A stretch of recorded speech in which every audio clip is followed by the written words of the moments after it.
의원들 주도로 진행된 헌정사상 초유의 대통령 권한대행 탄핵안은 가결 192표로 본회의를 통과했습니다. 이로써 한 권한대행의 직무는 탄핵 의결서를 받는 시점부터 정지되고 이후 최상목 경제부총리가 대통령 권한대행직을 수행하게 됩니다.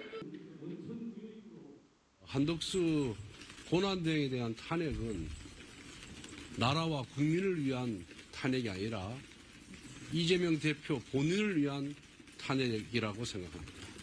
한덕수를 탄핵해서 경제가 어려워진 것이 아니라 한덕수가 내란 진압을 거부해서 경제가 폭망하는 것입니다.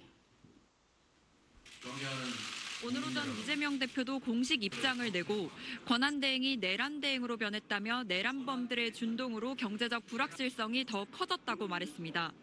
앞서 국민의힘은 한 권한대행 탄핵소추안이 가결되면 헌법재판소에 권한쟁의 심판 청구 또는 효력정지 가처분 신청 등 법적 대응 가능성을 언급했습니다. 권한쟁의 심판 심리를 따라야 되는데 일단 한덕수 총리로서는 그것은 지금 안 하겠다는 이야기예요. 그런데 국민의힘은 조금 전에 보시면은 구호가 이거 원천 무효라고 구호를 외쳤지 않습니까? 그러면 그 우원식 국회의장이 선포를 해서 192표로 이게 통과가 됐다는 것이 원천 무효라는 거거든요. 그럼 그 다음 단계로 갈 수 있는 것이 헌법재판소밖에 없습니다. 예. 헌법재판소밖에 없는데 일단 총리나 총리실에서는 그런 헌법재판소로 가는 것을 지금 하지 않겠다는 이야기죠. 그러면 국민의힘에서 할 수가 있느냐? 그 부분은 또 논란이 또 생길 수가 있어요. 권한쟁의 심판을 정당이 할 수 있느냐? 국가기관이 아니기 때문에.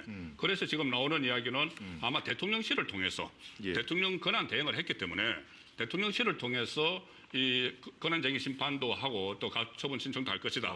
이렇게 되면은 헌재의 결정이 상당히 중요해지죠. 그런데 최근에 이 보도된 내용들에 따르면은 헌법재판소법의 해설서에 그게 2015년인가요? 전체 15명의 헌법학자들이 그 토의를 해서 일종의 해설서에 나온 게 있어요. 헌법재판소법 해설서에 뭐냐면은 이런 경우에는 권한대행을 탄핵을 할 때는 대통령 탄핵에 준하는 그 3분의 2 이상이 필요하다. 이게 헌법재판소법 해설서에 나와 있거든요. 그래서 그 해설서와 헌재에서 정반대로 결론을 내릴지 그 부분도 좀 살펴봐야 되고 무엇보다도 시간이 문제입니다. 시간이 만약에 가처분 신청을 하면 그것을 빨리빨리 진행을 해줘야 돼요. 이 상황에서 지금 권성동 원내대표는 인정을 안 하겠다는 겁니다. 만약에 최상목 경제부총리를 대행으로 하면 인정을 안 하겠다.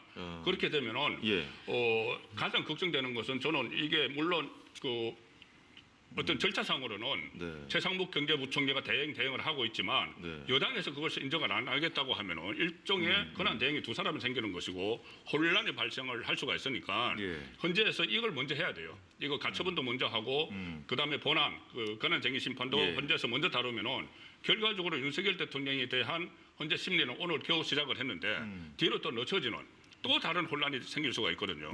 그래서 지금 뭐 5가지 가지고 이렇게 뭐 탄핵 사유를 들었지만 사실은 정진석 죄송합니다. 저 권성동 대행이 그 대표 대행이 조금 전에 이야기한 것처럼 이것은 일종의 거론하기로 했죠. 조기 대선을 위한 것이다.